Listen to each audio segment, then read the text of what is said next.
Hey, what is up guys, Bonfiggy here, and I cannot tell you how good it feels to be commentating over a game other than Modern Warfare 3. But anyways guys, this is obviously a Black Ops 2 gameplay. It's actually the world's first 100 plus kill game. This gameplay was actually linked to me, I think 4 hours after the servers went up, so definitely expect some really great gameplays from this player. I believe his name is ZVisitate, so I'll leave his channel link down in the description below.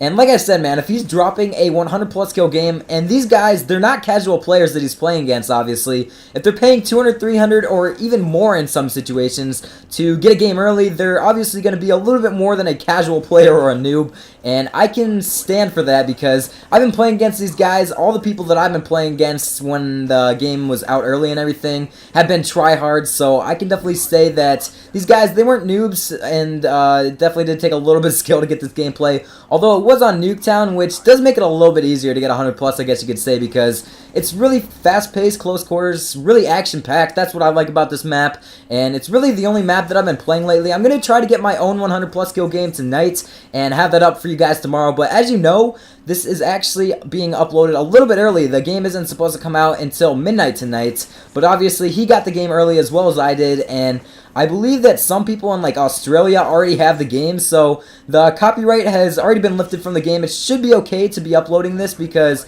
other people already have the game. It's not going to be spoiling it for anyone, so I just thought I might get this video out for you guys, and I kind of wanted to give you guys, first of all, a few class recommendations. This weapon that he was using, it's actually one of my favorite SMGs. It's called the POW 57, and this is one of the weapons that you want to be using as soon as you unlock it. Obviously, he was using the laser sight, and I do want to say that the laser sight, it actually does help a lot for the submachine guns. I wouldn't recommend it for anything else. Maybe a sniper rifle if you want to try to get some crazy no-scopes or something like that. I think that would be kind of cool. Or maybe the shotguns, because that might help out, but they're most effective when you're using it on a submachine gun. It just does help out your hipfire a lot, obviously. All you gotta do is put the laser on the enemy and shoot. So it can help out a lot. I just want to mention that real quick. And one thing that I think he should have been using in this gameplay is a silencer, and obviously he was not, so I think that actually makes this gameplay even a little bit more impressive, just because of the fact that he wasn't not showing up on the UAV because he didn't have a silencer. And in case you guys didn't know, in Black Ops 1, a lot of people preferred to go unsilenced and use something like dual mags, but it seems like in this game, you'll need to be a little bit more stealthy, use those ghost perks, and the reason why I say ghost, I know it's a bullshit kill streak, and it's really annoying when people run and everything, but it's gonna be necessary, I think, in my opinion, because the UAV spam, it's so bad, or at least it has been so far in the game. And as you guys can see, I'm actually speeding up these kill streaks, but he actually got the Warthog at first, and I think he had a really great kill streak setup to get 100 plus in this game.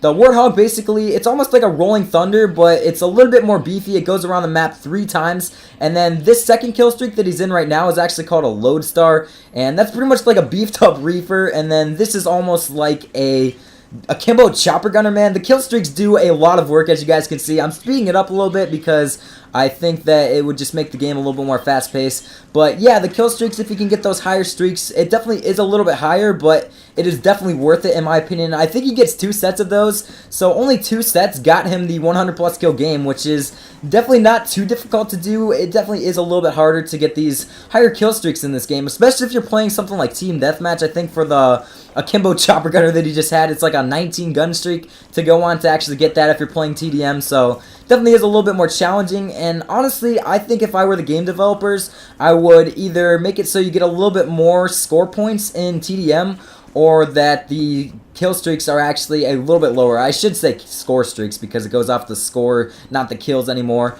But yeah, guys, that's pretty much it for this gameplay. I wanted to try to talk about how to play Nuketown because this is one of the maps that I pretty much almost specifically played during Black Ops 1. And one thing I wanted to mention, they actually have a specific playlist for Nuketown in Black Ops 2, which is something I think they should have done a long time ago. I'm really happy that they did this because it's everyone's favorite map. This is definitely my favorite map out of Black Ops 2, along with, I think it's called Raid, which is another really good map. I think there's been a couple 100 pluses on the map as well. But yeah, like I said, for Nuketown, what you want to do is just stay away from the middle of the map. You want to try to flank around as much as possible, because when you go straight through the middle of the map, you can either get picked off from the guys that camp up in the windows in the buildings, or they can sit back in the garage and kill you, or, you know, there's a lot of different ways that you can get killed. I like to go around either the left or right side, and I like to work my way into the enemy spawn building. and basically you can get kind of chilling there and kill the enemies. They'll keep on coming back for revenge kills, and I find that that works the best for me, man. I just want to mention that real quick. But I also wanted to go over some of my favorite perk setups for perk 1 slots, perk 2, and perk 3. So for the perk 1, obviously my favorite perk, and this is going to sound kind of newbie, but I do find it necessary, is to be using Ghost, because like I said before, the UAV spam, I mean, in this gameplay alone, there's pretty much been a UAV up the entire gameplay. The UAV spam, it's just crazy, and you want to stay off the UAV, obviously. You don't want the enemies knowing where you are, unless you're straight up crazy rushing all over the place, so that way it won't even matter. But I also like to use lightweight just because of the fact that you move a lot faster. I generally use that on the assault rifles or light machine guns, because with the SMGs I find that you already move fast enough for my liking.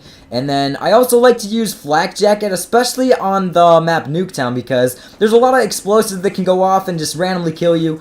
Then for the perk 2 slots, there's this one called Toughness, which I find to be quite good on the assault rifles or sniper rifles. And basically what it does, it's like Hardened Pro and Black Ops 1, you just flinch less when you get shot.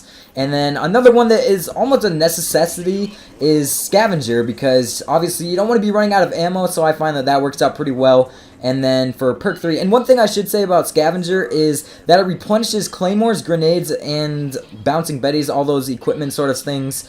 And then for the perk 3s, Awareness is basically the sound whoring perk. It's kind of like Sitrep Pro. I find that that helps a little bit. I only really like to use that in game modes like free-for-all or when I'm playing 6v6. Definitely not in ground war or anything like that, but sound, it's not that big of a deal in this game as much as it was in Modern Warfare 3. And then I also like to use Tactical Mass, because that way when you get stun grenaded, or you can get these like electrical shocks thrown at you, which totally disorient you, it definitely does help a little bit when it comes to those sort of things. But anyways guys, that's pretty much it for this gameplay. I hope you did enjoy. Please leave the video a like, because I definitely do think that this gameplay does deserve it, and subscribe if you're new, guys.